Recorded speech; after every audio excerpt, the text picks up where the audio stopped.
A new camera leak usually brings excitement, but with the rumored Fujifilm X-T6, there's a deeper conversation happening beneath the surface. It's not just about features or specs. It's about whether Fujifilm can recapture the energy and clarity of purpose that once defined its X-T lineup. At one point, Fujifilm's cameras sparked real excitement across YouTube channels, forums, and photography communities. The X-T series wasn't just another mirrorless option, it was a symbol of creative intent. Compact, stylish, and powerful, it stood for something. It was more than a tool, it was an experience. But lately, something feels off. Not necessarily wrong, just quieter. The X-H2 and X-T5 released so close together that they blurred the line Fujifilm had once drawn so clearly. Which model is for whom? Are we supposed to choose based on specs or feeling? That uncertainty chipped away at Fujifilm's strongest asset, focus. Online chatter around Fujifilm has slowed.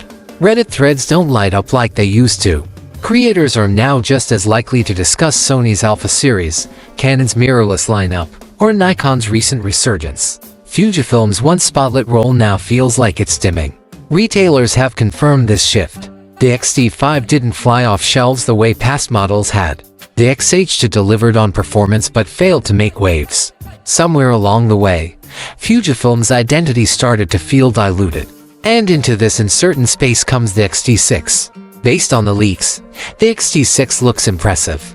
A 40-megapixel sensor, the highest ever in an X-T body, suggests a bold move to show that APS-C can go toe-to-toe with full-frame. Add 6K video at 30 frames per second, advanced AI-powered autofocus, better battery life, and improved weather sealing, and it starts to look like Fujifilm is ready to compete hard again.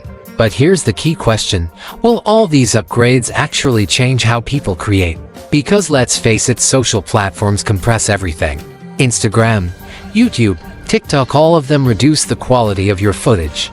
So does 6K really matter for your workflow? Or is it just a number? Many users have long asked for reliable autofocus. The X-T5 showed progress, but it still lagged behind competitors like Sony's A7 IV or Canon's R6 Mark II when it came to confidence in subject tracking. If the X-T6 finally delivers in this area, it could be a major win. That said, higher resolution comes with trade-offs. Larger files, slower burst speeds, and potential issues like rolling shutter during fast motion are all very real concerns. A spec sheet looks great, but if those features don't translate into real-world usability, the camera could fall into the same trap others have, prioritizing tech over experience. There was a time when the X-T3 and X-T4 were beloved not because they had the highest specs, but because they felt right. The dials, the design, the film simulations, they offered something tactile and soulful. Shooting with them felt personal, purposeful. Then came the shift. The X-H line brought more power, but it also introduced a colder, more technical feel. Suddenly, there were the top-tier Fujifilm bodies, but without a clear distinction. The X-T5 didn't evolve enough. The X-H2 outperformed it on paper. The result? Confusion. And with that, some of Fujifilm's charm started to fade. Meanwhile, the competition kept moving. Sony's A7 IV became a go-to. Canon made mirrorless migration smooth. Nikon found new life with the Z8 and Z9. And the biggest challenge of all, the changing nature of content creation.